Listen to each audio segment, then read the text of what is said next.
السلام علیکم ورحمۃ اللہ تعالی وبرکاتہ۔ جامعہ رضویہ منظر اسلام کے آن لائن سبق میں آپ کا خیر مقدم ہے۔ آئیے پیارے بچوں، کھولتے ہیں اپنی کتاب منتخب الحسامی، صفحہ نمبر 20۔ تھوڑی عبارت پڑھتے ہیں، اس کے بعد مطلب سمجھتے ہیں۔ بسم اللہ الرحمن الرحیم۔ قلنا وضع القدم صار مجازا عن الدخول وإضافة الدار يراد بها نسبة السكنى فاعتبر عموم المجاز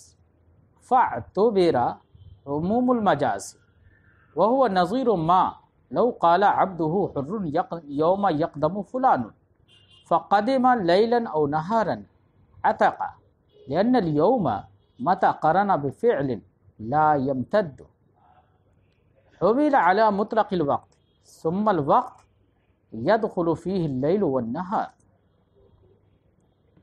أما مسألة النظر فليس بجمع أيضا، بل هو نظر بصيغته يمين بموجبه وهو الإيجاب، لأن إيجاب المباح يصلح يمينا كتحريم المباح، وهذا كشراء القريب فإنه تملك بصيغته تحریر بموجبی۔ تو پیارے بچوں، آپ نے عبارت سنی، قلنا سے در حقیقت ایک جواب دیتے ہیں۔ ما قبل میں کچھ اعتراضات ہوئے تھے، اس سے پہلے ہم نے سبق میں ذکر کیے تھے اعتراضات، کہ احناف پر یہ ایسے ارادات کیے گئے تھے، ایسے اعتراضات کیے گئے تھے کہ ان مسائل میں، جیسے وضع قدم کے مسئلے میں، کہ وہاں پر جمع بین الحقیقت والمجاز کا اعتراض ہوا کہ آپ نے جمع بین الحقیقت والمجاز کر دیا، کہ چاہے ننگے پیر گھسے یا چپل پہن کے آئے یا سوار ہو کر آئے یا پیدل ہو کر آئے یا جوتے پہن کر آئے، ہر صورت میں آپ نے کہہ دیا کہ وہ حانس ہو جائے گا۔ ایسے ہی دار فلاں سے بھی حقیقت و مجاز دونوں کا اجتماع کر دیا، کہ چاہے اس کا اپنا دار مملوکہ ہو یا عاریت کا ہو یا کرائے کا ہو، کسی بھی گھر میں داخل ہو گیا تو آپ نے کہہ دیا حکم دونوں صورتوں میں حانس ہو جائے گا، تو جمع بین الحقیقت والمجاز وہاں پر آپ نے کر دیا۔ ایسے ہی امام اعظم اور امام محمد رضی اللہ تعالیٰ عنہ پر ایک اعتراض یہ کہ انہوں نے اللہ علیہ نصوم رجبن کے سلسلے میں کہا کہ اس سے نظر بھی ہو جائے گی، اور اگر قسم کی نیت کرے گا تو قسم بھی ہو جائے گی۔ تو ایک ہی کلام سے نظر اور یمین دونوں کا آپ نے اس بات کیا، تو یہ بھی جمع بین الحقیقت والمجاز ہے۔ باقی تفصیل بچوں ہم اس سے پہلے سبق میں کر چکے ہیں، کس طرح سے ہے یہ جمع بین الحقیقت والمجاز سب ہم سمجھا چکے ہیں اس سے پہلے۔ بہرحال اس کا ان اعتراضات کا جواب دے رہے ہیں صاحب کتاب قلنا سے۔ قلنا سے جواب دے رہے ہیں وضع القدم سارا مجاز۔ جواب کا خلاصہ بچوں یہ ہے کہ جو وضع قدم کے سلسلے میں حقیقت اور مجاز کے اجتماع کا اعتراض تھا، تو فرماتے ہیں جواب کا خلاصہ یہ ہے کہ دیکھیے وہاں پر حقیقت و مجاز کا اجتماع نہیں ہے۔ کیوں؟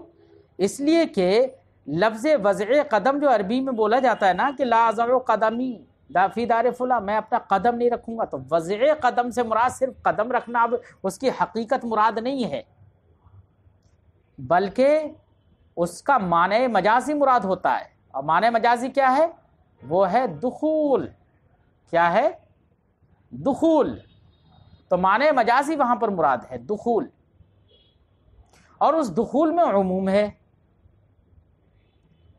وہ دخول ننگے پیر اگر آدمی گیا تب بھی دخول کہا جاتا ہے،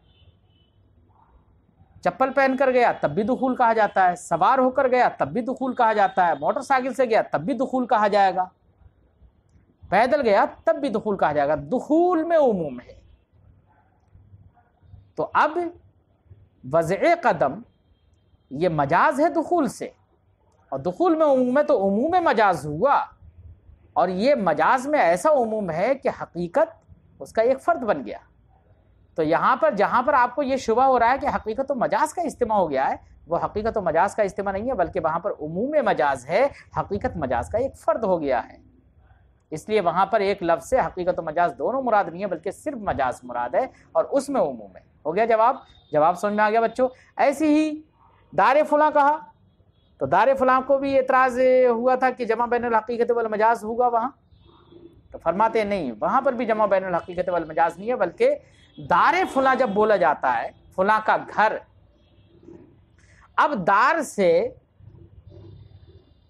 جو حقیقت ہے یعنی دار مملوک وہ مراد نہیں ہوتا ہے دار بول کر دار فلاں، بلکہ عرف میں اب دار فلاں جب بولا جاتا ہے تو نسبت سکنا مراد ہوتی ہے، یعنی دار فلاں سے مراد جو ہوتا ہے وہ یہ کہ رہائش کی جگہ کیا ہوتی ہے، رہائش گاہ مراد ہوتی ہے اس سے۔ جب دار فلاں سے رہائش گاہ ہے، اب وہ رہائش گاہ جس میں آدمی رہائش کرتا ہو، رہتا ہو، اس کو دار کہا جاتا ہے۔ ارے ہم لوگ کرائے پہ جگہ جگہ اگر رہتے ہیں تو ہم اپنے کسی آنے والے سے کہتے ہیں بھائی ہمارے گھر پر آئیے، اس جگہ پر گھر ہے، تو ہم اپنے گھر اس کرائے کے گھر کو بھی اپنا گھر کہتے ہیں نا، کیوں رہتے ہیں اس کے اندر۔ تو اب گھر سے مراد دار مملوک ہی نہیں ہوتا ہے، بلکہ دار سے مراد اب نسبت سکنا ہوتی ہے، یعنی جس میں بھی رہا جاتا ہے وہ دار ہے ہمارے لیے، اس کا معنی حقیقی اب مراد نہیں ہے۔ تو مجاز ہے کس سے؟ نسبت سکنا سے، اور جب نسبت سکنا مراد ہے تو نسبت سکنا میں عموم ہے کہ رہائش گاہ، چاہے وہ رہائش گاہ اپنی مملوک ہو یا رہائش گاہ کرائے کی ہو یا ادھار کی ہو، کسی بھی طرح کی ہو، رہائش گاہ مراد ہے، عموم مراد ہے، اور وہ مجاز مراد ہے، اور اس مجاز میں ہے عموم۔ تو یہاں پر ایسا مجاز میں عموم ہے کہ حقیقت بھی اس کا ایک فرد ہے، تو عموم مجاز ہے، یہاں حقیقت اور مجاز کا اجتماع نہیں ہے، صرف مجاز ہی مراد ہے۔ بات سمجھ میں آ گئی بچوں؟ جواب دیتے ہیں، دیکھیے ترجمہ لگاتے ہیں۔ قلنا، ہم کہیں گے وضع القدم سارا مجازن عن الدخول، وضع قدم اب یہ دخول سے مجاز ہو گیا۔ واضافت الدار یراد بها نسبت السکنا، اور اضافت الدار سے جو دار فلاں کہا ہے نا، یہ اب دار سے مراد نسبت سکنا ہوتا ہے، رہائش کی جگہ، جو بھی جگہ ہو جس میں رہائش ہوتی ہو، اس کی رہائش جس جگہ کی طرف منسوب ہو وہ مراد ہے۔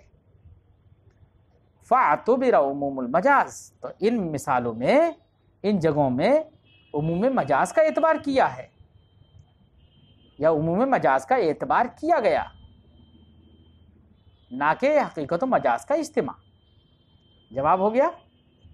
اس کو ایک نظیر سے سمجھاتے ہیں کہ بالکل یہ نظیر، یہ بالکل مسئلہ ایسے ہی ہے جیسے کہ یہ بات کہی جاتی کہ اگر کوئی شخص کہے اپنے عبدہ حر یوم یقدم فلان، مثلا کوئی شخص اپنے غلام کے بارے میں کہے عبدی حر یوم یقدم فلان، میرا غلام آزاد ہے جس دن فلاں آئے گا، یوم یقدم فلان، جس دن فلاں آئے گا۔ تو اس مسئلے میں تقریباً سبھی ائمہ یہ کہتے ہیں کہ اگر فلاں شخص دن میں آیا تب بھی غلام آزاد ہو جائے گا، اور رات میں آیا تب بھی غلام آزاد ہو جائے گا۔ کیوں؟ لفظ یوم بولا ہے، تو یہاں پر بھی تو اعتراض ہو سکتا ہے جمع بین الحقیقت والمجاز کا کہ یوم کی حقیقت کیا ہے؟ دن، جس میں اجالا پھیلا ہوا ہوتا ہے، اور مطلق وقت اس کا مجاز ہے۔ تو حقیقت ہے دن، اور مطلق وقت چاہے وہ دن ہو یا رات وہ ہے اس کا مجاز۔ تو یہاں پر جب ہم نے یہ کہہ دیا کہ اگر دن میں آیا تب بھی آزاد ہے غلام، رات میں آیا تب بھی آزاد ہے غلام، تو یہاں پر بھی تو اعتراض ہو سکتا ہے جمع بین الحقیقت والمجاز کا۔ لیکن یہاں پر تقریباً سبھی ائمہ یہ کہتے ہیں کہ جمع بین الحقیقت والمجاز نہیں ہے، بلکہ یہاں پر یوم سے اب مراد اس کا معنی مجازی ہے، یعنی مطلق وقت مراد ہے، اور مطلق وقت مراد ہے تو اس مجاز میں عموم ہوا۔ تو مجاز میں جب عموم ہوا تو اب ایسی صورت میں بالکل یہ مسئلہ جو ہے بالکل ایسا ہی ہے جو یہاں پر وضع قدم یا دار فلاں کا جو مسئلہ ہے وہ بالکل اسی مسئلے کی طرح ہے کہ مجاز یہاں پر مراد ہے اور اس مجاز میں عموم ہے۔ لیکن یہاں پر اس مسئلے میں، نظیر والے مسئلے میں، ایک یہ بات سمجھنا ہے کہ یوم بول کر مطلقاً مجاز تو مراد ہوتا نہیں ہے عرف میں، وہاں پر تو خیر دخول دار یا وضع قدم یا دار فلاں میں عرف میں وہاں پر حقیقت محجور ہوتی ہے لگ بھگ تقریباً. لوگ وضع قدم سے دخول ہی مراد لیتے ہیں، لیکن یہاں پر یوم بول کر ہمیشہ عرف میں مطلق وقت مراد نہیں لیتے ہیں، جس میں یہ کہہ دیا جائے کہ یہ مجاز ہے، بلکہ حقیقت بھی مراد لیتے ہیں. تو اس کی ایک صورت ہے اصل میں، کب لوگ یہ مطلق وقت مراد لیتے ہیں اور کب دن مراد لیتے ہیں.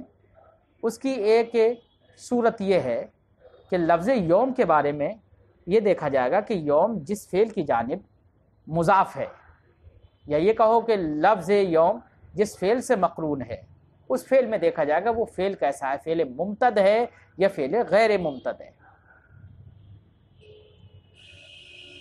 اگر وہ فعل ممتد ہے، فعل ممتد سمجھتے ہو؟ فعل ممتد، ارے یہ سمجھ لو، فعل ممتد وہ فعل کہلاتا ہے جس فعل کے لیے ایک مدت درکار ہو، ایک مدت مقرر کی جائے، اندازہ لگایا جائے ایک مدت کا کہ یہ فعل اس مدت میں ہوگا. جیسے روزہ رکھنا، یہ بھی ایک فعل ہے. یوم یصوم فلان، اگر کسی نے کہہ دیا کہ جس دن فلاں روزہ رکھے گا، تو یصوم بھی ایک فعل ہے. لیکن صوم کے لیے ایک مدت درکار ہے کہ وہ طلوع آفتاب سے، وہ طلوع صبح صادق سے غروب آفتاب تک کے جو وقت ہے، وہ مدت جو ہے وہ اس مدت ہی میں وہ فعل انجام دیا جائے گا. تو جس سے فعل کو ایک مدت سے مقدر کر دیا جاتا ہو عرفاً، عرف میں لوگ جس فعل کے لیے مدت مقرر کرتے ہوں، مدت سے اندازہ لگاتے ہوں، جس فعل کے لیے ایک مدت کا اندازہ لگاتے ہوں کہ یہ فعل اتنی مدت میں ہوگا، اتنے وقت میں ہوگا، یا ایسے وقت میں ہوگا، تو ایسا فعل ممتد کہلاتا ہے. اور جس کے لیے عرفاً مدت کی تقدیر نہ ہو، مدت کا اندازہ نہ لگایا جاتا ہو، بلکہ اس کے لیے کوئی وقت مقرر ہی نہ ہو، بلکہ عرفاً وہ آنے واحد میں بھی ہو سکتا ہو، 1 گھنٹے میں بھی ہو سکتا ہو، 2 گھنٹے میں بھی ہو سکتا ہو، اس کے لیے وقت کوئی معیار نہیں ہے. تو ایسا فعل لا یمتد کہلاتا ہے. اب آپ اندازہ لگائیے، کسی شخص کا آنا ہے، جانا ہے، کھانا ہے، پینا ہے، یہ سارے افعال جو ہیں، کیا ان کے لیے مدت درکار ہوتی ہے؟ نہیں ہوتی ہے مدت درکار. آنا جانا یہ 2-4 منٹ میں بھی ہو سکتا ہے، اور 10-20 منٹ میں بھی ہو سکتا ہے، 1-8 گھنٹے میں بھی ہو سکتا ہے، دن میں بھی ہو سکتا ہے، رات میں بھی ہو سکتا ہے، کبھی بھی ہو سکتا ہے. اس کے لیے مدت درکار نہیں ہے. تو یہ کون سا فعل ہوا؟ فعل لا یمتد. اور صوم ہے، صلاۃ ہے، اسی طرح کے بہت سارے افعال نکلیں گے. ان کے لیے ایک مدت مقرر ہوتی ہے، ایک مدت متعین ہوتی ہے کہ اس مدت تک ہی ان کی ادائیگی ہوگی، یہاں سے یہاں تک ان کو ادا کیا جائے گا. ہوتا ہے نا؟ یہ سب کے سب فعل ممتد کہلائیں گے. اب ضابطہ یہ ہے، اگر یوم کی اضافت فعل لا یمتد کی جانب ہو، کس کی جانب ہو؟ فعل لا یمتد، یعنی جس کے لیے مدت درکار نہ ہو، جیسے کہ خروج ہے، دخول ہے، قدوم ہے وغیرہ، تو ایسی صورت میں یوم محمول ہوگا مطلق وقت پر. اور مطلق وقت پر جو محمول ہوگا یہ اعلیٰ سبیل المجاز ہوگا اکثر لوگوں کے نزدیک. اکثر لوگوں کے لیے نزدیک اعلیٰ سبیل المجاز، کیونکہ حقیقت ہے وہ دن کے لیے. تو فعل لا یمتد سے اگر مقرون ہے تو مطلق وقت پر محمول ہو جاتا ہے اعلیٰ سبیل المجاز. اکثر لوگوں نے اکثر کی ہم قید اس لیے لگا رہے ہیں کیونکہ کچھ لوگوں نے یہ کہا ہے کہ یوم کی وضع دن کے لیے بھی ہوئی ہے اور مطلق وقت کے لیے بھی ہوئی، یعنی یوم مشترک ہے دونوں میں. اور جب مشترک ہے تو اب اگر اس سے دن مراد لیا جائے تب بھی حقیقت ہے، اور اگر اس سے مطلق وقت مراد لیا جائے تب بھی حقیقت ہے. تب اعلیٰ سبیل المجاز نہیں ہوگا ایسے لوگوں کے نزدیک. بات سمجھ میں آئی؟ لہذا اب اگر کوئی شخص یہ کہتا ہے عبدی حر یوم یقدم فلان، تو یہاں پر مطلق وقت جو مجاز ہے اکثر لوگوں کے نزدیک اس کی مطلق وقت مراد ہو گیا، اس وجہ سے اس کا غلام چاہے آزاد ہو جائے گا، چاہے وہ شخص رات میں آئے یا دن میں آئے۔ وجہ سمجھ میں آ گئی؟ تو مجاز مراد ہے، مجاز میں عموم ہے، وہ دن کو بھی شامل ہے، رات کو بھی شامل ہے، اس لیے وہاں پر دن میں بھی آنے سے آزاد ہو رہا ہے اور رات میں بھی آنے سے آزاد ہو رہا ہے۔ تو یہاں پر بھی اعتراض تو وہی ہو سکتا تھا نا جمع بین الحقیقت والمجاز کا، لیکن نہیں ہوگا۔ ٹھیک ہے، فرماتے ہیں وَهُوَ نَظِيرُ مَا لَوْ قَالَ عَبْدُهُ حُرٌّ يَوْمَ يَقْدَمُ فُلَانٌ، یہ ہمارے گزشتہ مسائل یہ نظیر ہیں اس کی، جو اگر کسی شخص نے یہ بات کہی کہ اس کا غلام آزاد ہے جس دن فلاں شخص آئے گا، فَقَدِمَ لَيْلًا اور نہارن، تو فلاں شخص یا تو رات میں آیا یا دن میں آیا، عتقہ، ہر صورت میں وہ غلام آزاد ہو جائے گا۔ کیوں آزاد کیوں ہوگا؟ لأن اليوم متى قرن بفعل لا يمتد، کیونکہ لفظ یوم جب مقرون ہو اور مضاف ہو ایسے فعل کے، مقرون ہو ایسے فعل سے یا مضاف ہو ایسے فعل کی جانب، لا يمتد جو فعل ممتد نہیں ہوتا، حمل على مطلق الوقت، تو اس صورت میں یوم محمول ہوگا مطلق وقت پر۔ ثم الوقت يدخل فيه الليل والنهار، پھر مطلق وقت جو ہوتا ہے اس میں تو لیل بھی داخل ہے اور نہار بھی داخل ہے، اس میں عموم ہے۔ تو مجاز میں عموم ہونے کی وجہ سے ہر صورت میں اس کا غلام آزاد ہو رہا ہے، یہ نہیں کہ حقیقت و مجاز کا اجتماع یہاں پر ہو گیا، بالکل جو یہاں پر ہے وہی وہاں پر ہے۔ اما مسئلۃ النظر، رہا مسئلہ نظر، تو مسئلہ نظر کو بھی لے کر امام اعظم امام محمد پر اعتراض تھا نا کہ جمع بین الحقیقت والمجاز کر دیا، جبکہ للہ علیہ ان اصوم رجبن حقیقت ہے کس کے لیے؟ نظر کے لیے، اور آپ نے کہا کہ اگر یمین کی نیت کر لیتا ہے تو اس نظر کے ساتھ ساتھ قسم بھی واقع ہو جائے گی، تو جمع بین الحقیقت والمجاز کر دیا کہ حقیقت بھی مراد لے رہے ہیں اور مجاز ہے یمین میں، مجاز ہے یمین میں، تبھی تو نیت کی ضرورت پڑ رہی ہے جی۔ تو جواب دے رہے ہیں اما مسئلۃ النظر، اسی کا جواب اب یہاں سے شروع کر رہے ہیں۔ رہا نظر کا مسئلہ، تو نظر کا مسئلہ جواب کو خلاصہ بچوں یہ ہے کہ نظر کا جو مسئلہ ہے اس میں بھی جمع بین الحقیقت والمجاز نہیں ہے۔ کیوں نہیں ہے؟ اس لیے کہ للہ علیہ ان اصوم رجبن، جو اپنے صیغے کے ساتھ جو یہ کلام ہے، تو اس کلام کا جو صیغے ہیں، للہ علیہ ان اصوم رجبن، پورا صیغہ یہ کلام اس طرح کا، اس ہیئت کا جو کلام ہے یہ نظر ہے اپنے صیغے کی بنا پر، یعنی اس کے صیغوں سے نظر سمجھ میں آتی ہے، نظر پر یہ دلالت کرتا ہے، تو نظر مراد لے لی اس کے صیغے کی بنا پر، یعنی صیغے کا معنی موضوع لہو ہے نظر، تو وہ حقیقت مراد لے لی گئی یہاں پر۔ اور یمین کی نیت کرنا پڑ رہی ہے، تو یمین مجاز نہیں ہے جناب، یمین کا ثبوت ہم نے مجازن نہیں مانا، بلکہ یمین کا ثبوت جو ہو رہا ہے وہ اس کلام کے موجب کی بنا پر ہو رہا ہے، اس کے حکم کی بنا پر ہو رہا ہے، کیونکہ کلام کا موجب یہاں پر جو ہے وہ ایجاب ہے۔ کیا ہے؟ ایجاب ہے کہ للہ علیہ ان اصوم رجبن سے نظر ہو گئی نا، اور نظر کے ذریعے سے ہوتا کیا ہے بچوں؟ ہوتا یہ ہے کہ جو چیز پہلے سے مباح ہوتی ہے، جس کو اگر نہ بھی کرے تو چھوڑ دے تو گنہگار نہیں ہوگا، لیکن نظر کے ذریعے سے اس مباح کو واجب کرنا ہوتا ہے۔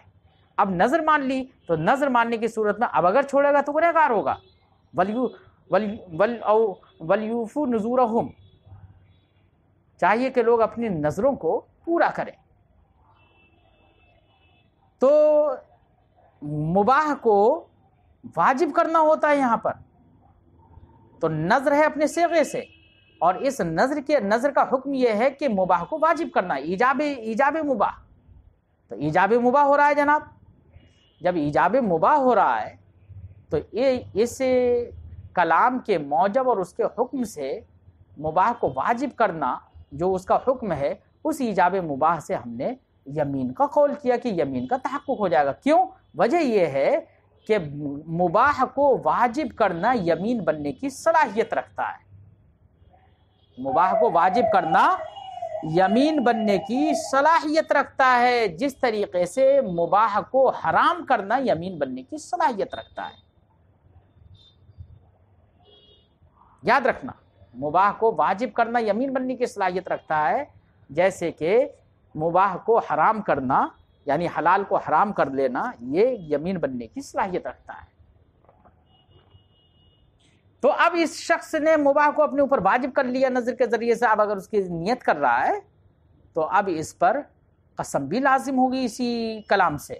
تو نظر و قسم دونوں کا تحقق ہے. یہاں پر جمع بین الحقیقت والمجاز نہیں ہے. ایک صیغے سے، ایک لفظ سے حقیقت و مجاز دونوں مراد نہیں لیے گئے ہیں.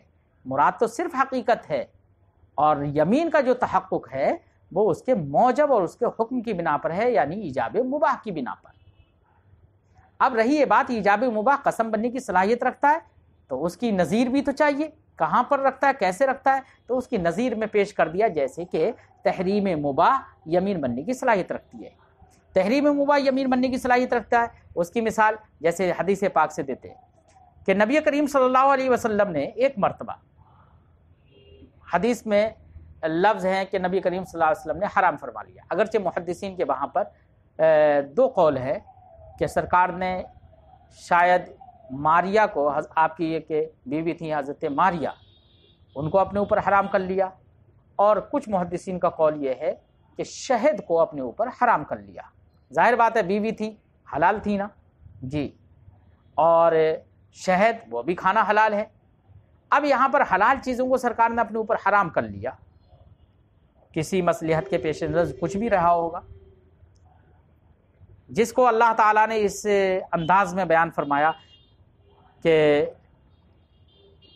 لما تحرم ما احل اللہ لک، اے نبی تم اس کو کیوں حرام کر رہے ہو جو اللہ نے تمہارے لیے حلال فرما دیا ہے. تو یہاں پر حرام کو، حلال کو اللہ کے نبی صلی اللہ علیہ وسلم نے اپنے اوپر حرام فرمایا، حلال کو حرام فرما لیا.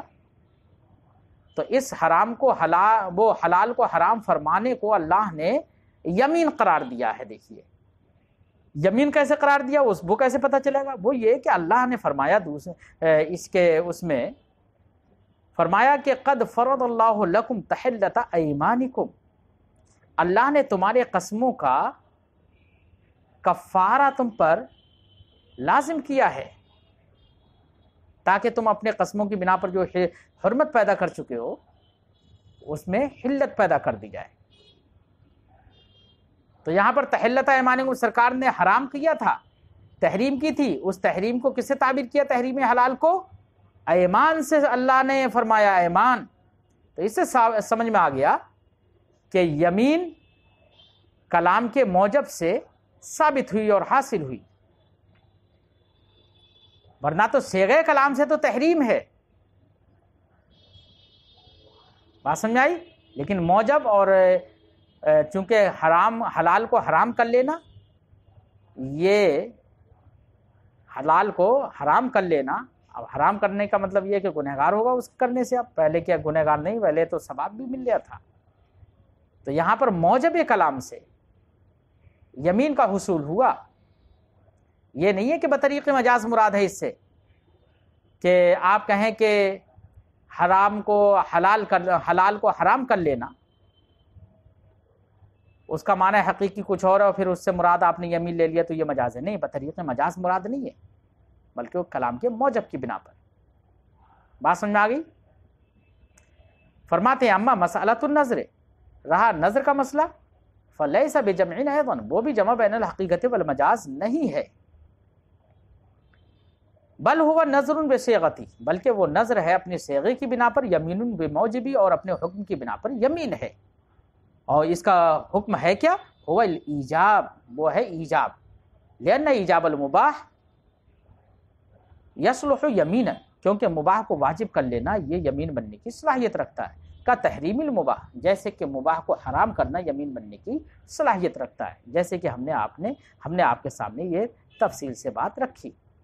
اب اس کو ایک نظیر سے بھی ثابت کر رہے ہیں کہ دیکھیے جناب، صیغے کی بنا پر حکم جو چیز ثابت ہوتی ہے وہ الگ ہوتی ہے، اور کہ اس کے حکم کی بنا پر، اس کے موجب کی بنا پر کوئی دوسرا حکم بھی ثابت ہو جاتا ہے. جیسے کہ اس آنے والی مثال میں، مثال کے طور پر ھذا کا شراء القریب فإنه تملک بصیغۃ تحریر بموجبی، کہ صیغے کی بنا پر حکم کچھ اور موجب کی بنا پر حکم کچھ. مثال جیسے کسی شخص کا باپ کسی کا غلام تھا. اب غلام تھا بیچارہ باپ، بیٹے کو کچھ پیسہ مل گیا، کچھ اس نے کمایا اور اس نے اپنے باپ کو خرید لیا. تو دیکھیے خرید لیا تو خریدنا شراء کی بنا پر تو تملک کا ثبوت ہوگا نا، کس کا؟ ملکیت کا ثبوت ہوگا. اس سے جیسے ہی خریدا تو خریدنے سے یہ بیٹا اپنے باپ کا مالک بن جائے گا، ملک کا ثبوت ہوگا نا، ثبوت ہوگا اس کے شراء سے، اس کے صیغے سے ثبوت ملک. لیکن جیسے ہی یہ خریدے گا ویسے ہی چونکہ یہ اپنے باپ کا بیٹا ہے نا، اور بیٹا اگر خرید لے اپنے باپ کو تو یہ ملک قریبی آدمی، یعنی ایسے باپ اور بیٹا کا جو قریبی رشتہ ہے، ایسے قریبی کے اندر اگر ملک کا ثبوت ہوتا ہے تو ملک فوراً عتق کو واجب کرتی ہے شرعاً. کس کو واجب کرتی ہے؟ ملک فوراً، ملک فی القریب عتق کو واجب کرتی ہے شرعاً. یعنی شریعت میں یہ ہے کہ جیسے ہی قریبی آدمی یعنی بیٹا باپ کا اگر مالک ہوگا تو فوراً شرع کا حکم ہے کہ وہ باپ فوراً آزاد ہو جائے گا. تو یہاں پر شراء اعتاق بن گیا، لیکن اعتاق اپنے صیغے کی بنا پر نہیں، بلکہ اعتاق بنا ہے اپنے حکم کے واسطے سے. تو بالکل یہاں پر جیسے صیغے سے ملک ثابت ہو رہی ہے اور حکم سے اعتاق ثابت ہو رہا ہے، بالکل اسی طریقے سے وہاں پر صیغے سے نظر ثابت ہوئی اور موجب سے اور حکم سے یمین کا ثبوت ہوا. تو وہاں پر بھی جمع بین الحقیقت والمجاز نہیں ہے.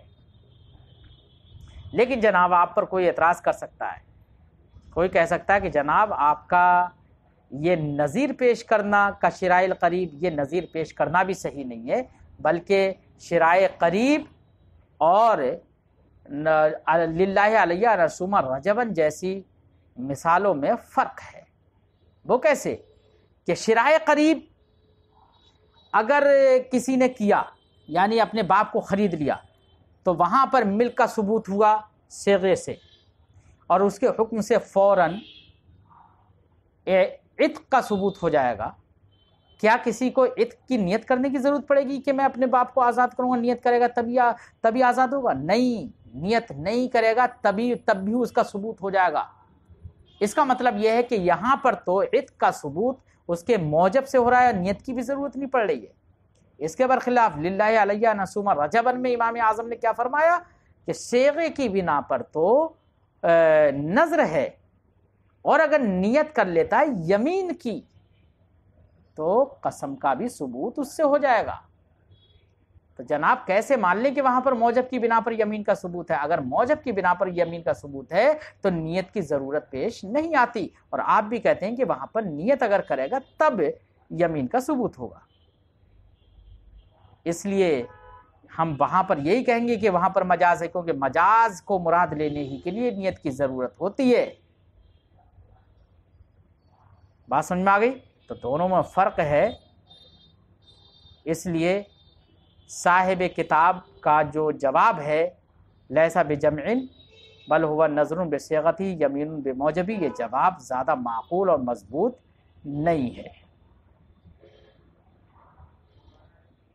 صاحب نامی نے یہاں پر ایک جواب اللہم الا ان یقال سے جواب دیا ہے. شاید بڑی دشواری کا جواب ہے، دشواری میں جواب بھی بہت زیادہ موزون نہیں ہے. جواب کا خلاصہ یہ ہے، انہوں نے کہا کہ جیسے ایک حقیقت مہجورہ ہوتی ہے نا، حقیقت مہجورہ ہوتی تو لفظ سے ہی، حقیقت جو ہوتی ہے لفظ اس کے لیے موضوع ہوتا ہے، لیکن عرف میں اس کو چھوڑ دیا جاتا ہے اس کا مراد لینا.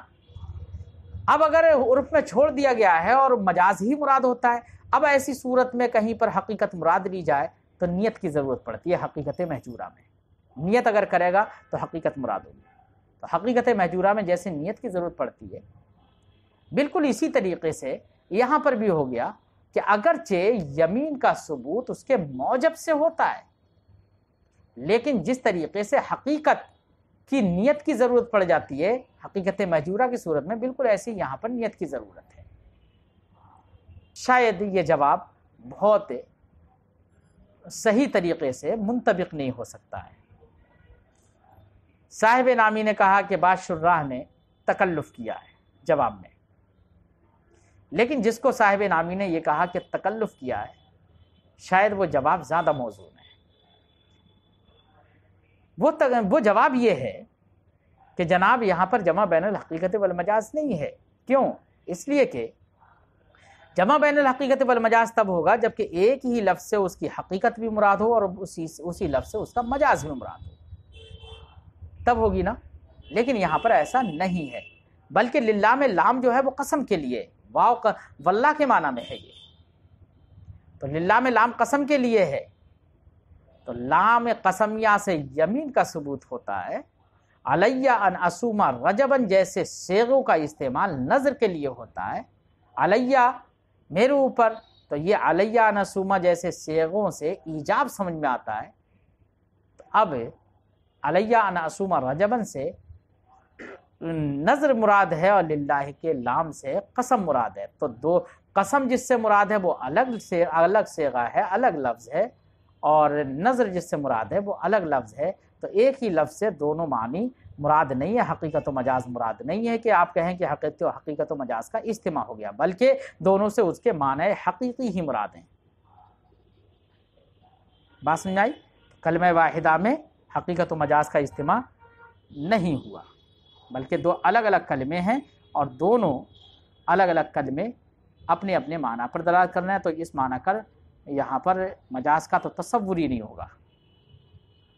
صاحب نامی فرماتے ہیں کہ ذالک غیر مستبعد، یہ جو جواب دیا گیا یہ کوئی بعید نہیں ہے، فتأمل غور کریے. چلیے خیر، آج ہم اپنی بات یہیں پر ختم کرتے ہیں. السلام علیکم ورحمۃ اللہ تعالی وبرکاتہ.